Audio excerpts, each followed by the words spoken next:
Hi guys, this is Monisha Rajendran. Today we're going to speak about universe, um, quantum physics. Uh, what is spirituality? Spirituality is all about quantum physics. Quantum physics is more read and studied in terms of theory, and we're trying to understand what an atom, what an electron is, and also understand the way the universe works, the way the life process works uh, through every particle, that is, every atom, every electron, and proton, and neutron.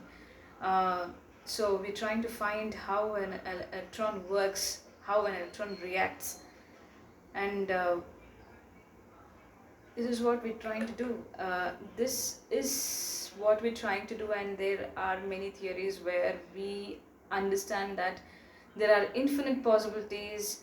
Um, there is monism, there is duality, there is metaphor, uh, and we are standing at the place where metaphor is coming into picture, and we are not able to really understand where it is taking us because scientists do not have a profound experience of life's metaphorical mm, portions. So yes, they do have, but not a complete understanding, because it doesn't give you a clear shade of black and white. It is always on a shade of ash and gray. So yes, yes, life is, I'm speaking about life in terms of universe being alive. I'm talking about earth being alive. I'm talking about every planet being alive, and I'm talking about human beings and every living being alive. So that kind of a life is what I'm talking about. So when you talk about life, um, we have infinite possibilities at the same time. And for us to understand, when we go through these quantum physics experiential patterns, it takes enormous amount of lifetimes in sense we have spent so many years sitting here, then we have sent people out of earth to read and study there as well, just to understand in and around of where we stand, that is the universe itself. And we are still not in the verge. We are closer, very close, but we're not able to cross the threshold, the measurement. Either it's this or that, but we're not able to come to the point where we cannot stand in the midway and see what it is. That midway is only possible if the scientists themselves are meditating and sit as an observer. So an observer, an observer, you have to become an observer to understand multiverse, to understand multidimension, to understand that there are infinite possibilities when you sit right here and see yourself in different possibilities. That is, for an example, if I love a person and I'm going through a heartbreak here, I can have another dimension where I'm already married to that person, or that is one kind of one dimension, and instead of calling it as a dimension, I can say that's one reality, and there is another reality where I am already, we are already split apart, and there is another dimension, we are already having children together, successfully married, and in other dimension we are growing old, being married, having the children, and in other dimension probably we both are not lovers at all. Probably we are just a mother and a son, right? And another dimension, there is no me and you there. I mean, we do not exist in the other dimension at all. I mean to say, other reality. So there are infinite possibilities, infinite possibilities.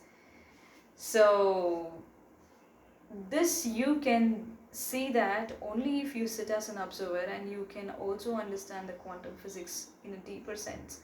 You'll be able to get out of the confusion that we have. Not the confusion. Yes, see, this is what is duality. You can say it's a confusion and there is no confusion as well. So it's a whole, it's monism as well. So everything exists here. The duality also exists here, the monism also exists here.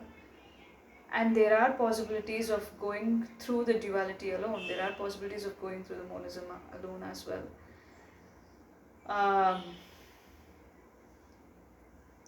So quantum physics and spirituality is nothing different.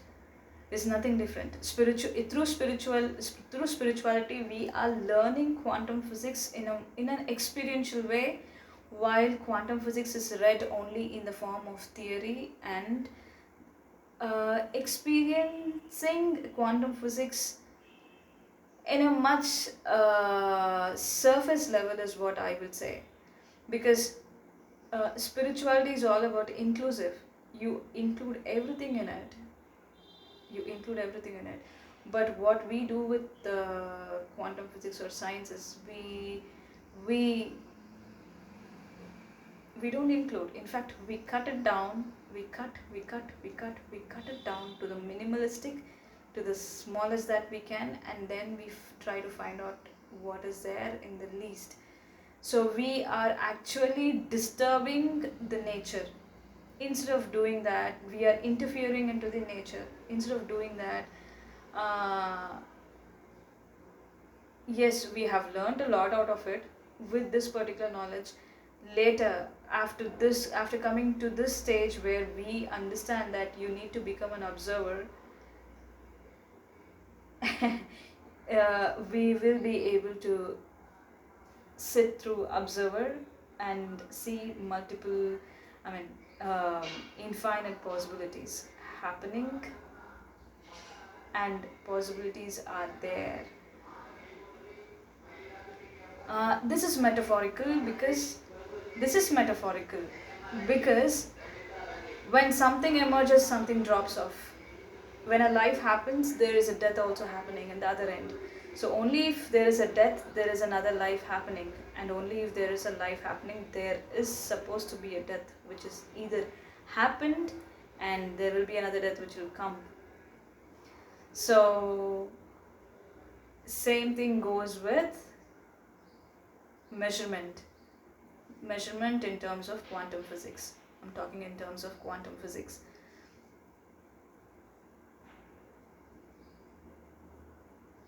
So this is possible if you have to understand what a quantum physics is. If a person wants to really understand what a quantum physics is, if he wants to understand and experience what quantum physics is, that person should have a profound life experiences like that of a life universe, when it gives you so much ups and downs, and it takes you through its process, where you juggle around, where you juggle, and you fall, you get up, you rise, and then you fall down again, you rise, and again you fall down. Multiple failures. When you go through multiple failures, and then you rise one day and you sit saying no, then you become an observer.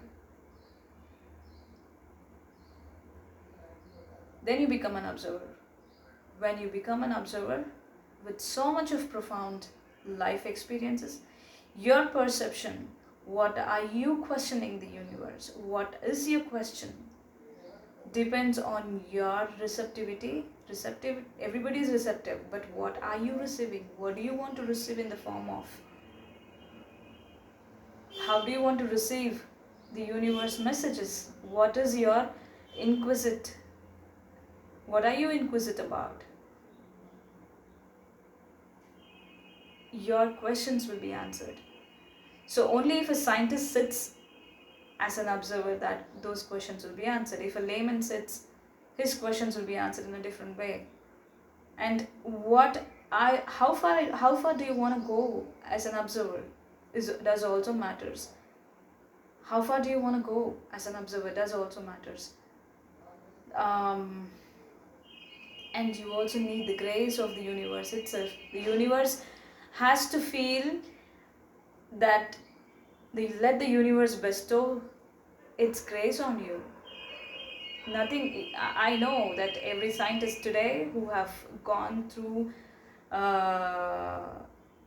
life studying the science, putting their life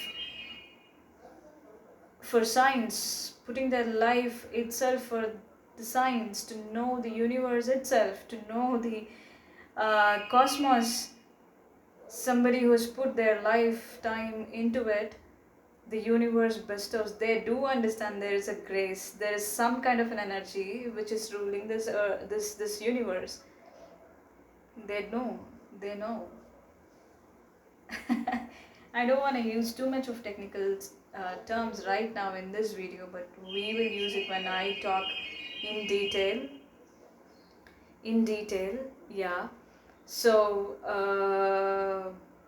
if a scientist makes himself ready to sit in an observer place, yes, he's in a place to see what a multiverse is. He is getting himself ready to understand what a multiverse is.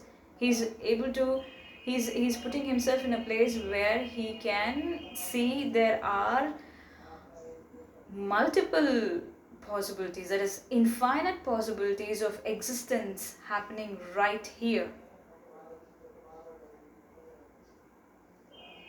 And that will be a great thing for science.